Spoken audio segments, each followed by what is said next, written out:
Let me tell you the rights that Islam has given to women. The right to inherit or own a property. The right to choose a partner. The right to keep her last name after marriage. The right to divorce. The right to work and earn money or to own a business. The right to study and the right to vote. Women in many cultures and religions are still fighting for these rights, while Islam empowered women way before feminism was cool. Oh, wow. I never knew that Islam has given women all these rights. Probably she missed out mentioning the right to breathe, the right to eat, the right to a husband, the right to complain, and the right to bear children, among others.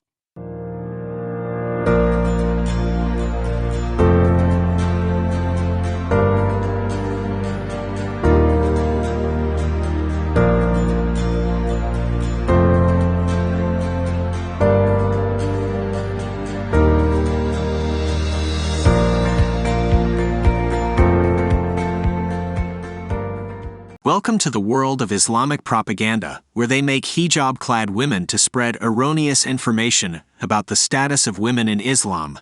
Let us keep these propaganda and advertisements aside and have a look at the status of women in Islam as per their scriptures. Surat al-Baqarah verses 223 says that women are fields for you to sow your seeds, and then the fields will give you children who can be used as sowers if they are males, and fields if they are females. When this is the outlook of Muslims towards women, what more can you say? Women are considered as personal property. They do not have any freedom of choice. As per this verse, women are nothing more than a baby-making machine.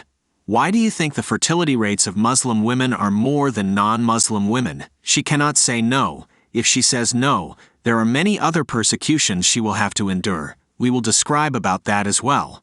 The tafsir of this verse is even more interesting, where the Muslim man is even recommended positions while he is planting his seeds into the women. The tafsir says as follows: your women are a tillage for you, that is the place where you sow the seeds of your children.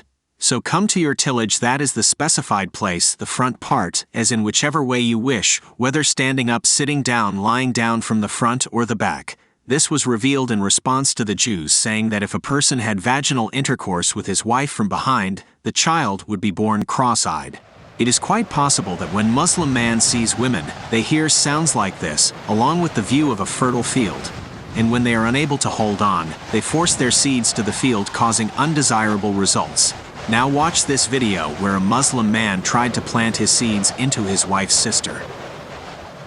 Portrait of how an Afghan family formed and of women's rights in Kabul in 2015. First, Asadullah raped his wife's cousin.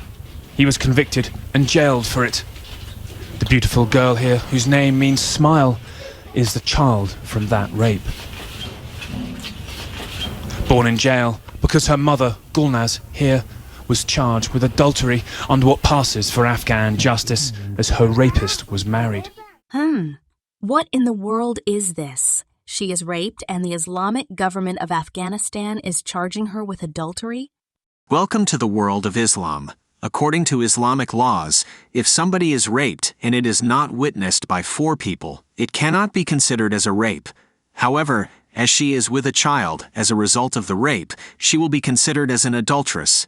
Ever heard of a scenario where a woman is being raped and that is witnessed by 4 people? The understanding that the victim of rape will be punished for not being able to produce 4 witnesses to substantiate his/her accusation is erroneous.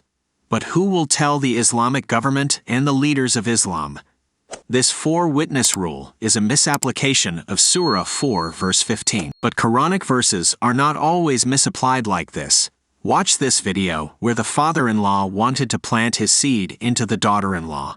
In what's an eerie replay of the 2005 Imrana case, a 28-year-old woman in Muzaffarnagar claims she was raped by her father-in-law at gunpoint and is carrying his child. She's 7 months pregnant now and has in a letter to the district magistrate sought permission for abortion. Meanwhile, religious clerics in the village say if proven the child is in fact the father-in-law's, her husband will have to divorce her. It's a shocking story of how 9 years down the line and a Supreme Court verdict later, we are standing exactly where we started. There are so many such incidents in which the father-in-law has raped his daughter-in-law and made her pregnant. and therefore, as per Islamic rules, the husband has to divorce his wife and she becomes the wife of his father. Not only that, she also becomes the mother of her husband, and now he has to call his wife as his mother. The Quranic reasoning given is based on Surah 4 verse 22 and Surah 33 verse 37. You might be wondering that in this verse of Surah 4 verse 22, it's forbidden for you to marry the wife of your father. So how can it apply to cases like this? Well, in Islam, there is no difference between marriage and sex. The word used is nikah, which means sexual intercourse. Therefore, as per this verse, if your father had sex with even your wife, you have to stand back in line and call your wife as your mother. Muslims are expected to follow the pattern of their prophet. And the Prophet of Islam also did the same. He had this adopted son by name Zayed. He got attracted to Zayed's wife, and as a result, Allah was ready with the verse approving this repulsive relationship so that there is no discomfort for the Prophet. Zayed therefore went ahead and divorced his wife Zainab, and she became the wife of the Prophet of Islam. When their Prophet can have sex with his daughter-in-law, why should they be condemning those men who have sex with their daughter-in-laws?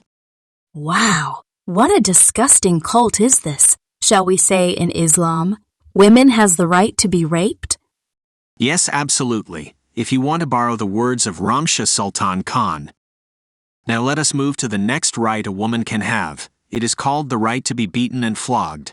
When we read Surah 4 verse 34, where the Quran explicitly asks men to beat his wife if he fears that she is disobedient. Notice the word, if he fears. It is all based on his feeling. It is not what she did. Let me read it. It says as follows, "And the women from whom you fear disobedience, advise them and do not cohabit with them, and beat them." Though the translators have put in their twists with the brackets, it's just twists out of embarrassment, nothing more. This is an interesting hadith which gives a peek to the kind of life women had in early Islam as propagated by the Prophet of Islam. It says the Prophet said, "None of you should flog his wife as he flogs a slave and then have sexual intercourse with her in the last part of the day." This sentence says a lot more than what many Muslims wants us to think. It clearly says that they owned slaves and they used to flog their slaves. So much for our Muslim friends from Africa, who thinks that the Prophet of Islam is a great person. Now coming to the women part, this sentence also says that flogging of their wives were a common thing in the regime of the Prophet. The only restriction that was put in place was to not flog her as much as you would flog the slave and then have sex with her at night. The word used here is flogging. It's not some small pat on the wrist as many Muslims have been lying unashamedly. This activity happens with a whip, and it is to be done repeatedly till the husband is satisfied that his anger is subsided.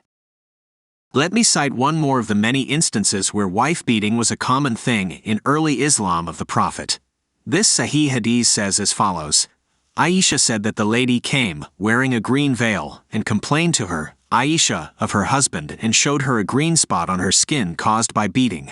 It was the habit of ladies to support each other, so when Allah's messenger came, Aisha said, I have not seen any woman suffering as much as the believing women. Look, her skin is greener than her clothes. When do you think the skin of a person becomes green? It has to be really severe flogging. Oh, how is it even possible for any self-respecting women to remain in Islam with these kinds of abuse? Truly horrendous. Now let me show you how Muslim men are trained to do with non-Muslim women. They are expected to take captives of wives of non-Muslim men who could be mothers of their children. And when they take these women captives, they use them as sex slaves. After some time, when they have had enough with these women, they will go ahead and sell them in the open market to be bought by other men for their pleasure. The children that are born from these women are kept with the Muslims. This is Surah 4 verse 24, where it's permitted to Muslim men to capture wives of other men who are non-Muslims. They can have sex with them as much as they need. Even we know of an incident when Muhammad had sex with his slave girl, Mariah the Copt, in Hafsa's bed, which created a huge controversy and was the cause for the writing of Surah 66. There are so many hadiths which confirms that Muhammad and his Sahabas used to trade these sex slaves for money, food, and weapons. What do you see here? I see two beautiful ladies in a discussion. But do you know that Muhammad, the Prophet of Islam, says they have a deficient mind? He also says that the testimony of a woman is just equal to half of the testimony of a man. By saying this, he insults women as unreliable and inferior to men. In my language, it is called gender discrimination. The viewpoint of Muhammad is equally shared by Allah as well. Therefore, he ensured that most of the women land in hell. You can read about it in Sahih al-Bukhari 5198. What more? Allah has given special orders to his angels to curse those women who would not cooperate with their husbands in bed. Sahih al-Bukhari says that these angels will curse her till the morning. Allah considers a woman as equal to a dog and a donkey. Sahih al-Bukhari 514 says that he even annuls the prayers of anybody who prays in the presence of a woman. They do not even have an equal inheritance from their father in this world. They get only half of what their brothers would get. You can read about that in Surah 4 verse 11 and 12. While Muslim men might be salivating in their imagination of the heaven promised by Allah for men, the women of Islam has nothing worthwhile to even consider or hope for. When women like Ramsha Sultan Khan advertises for Islam, it's akin to chickens advertising for KFC. We have come to the end of this video. If you have liked the content, please do click on the like button and consider subscribing if you have not yet done that. Also do share the link of this video with your friends and family. Till we meet again, may the good Lord bless you and keep you.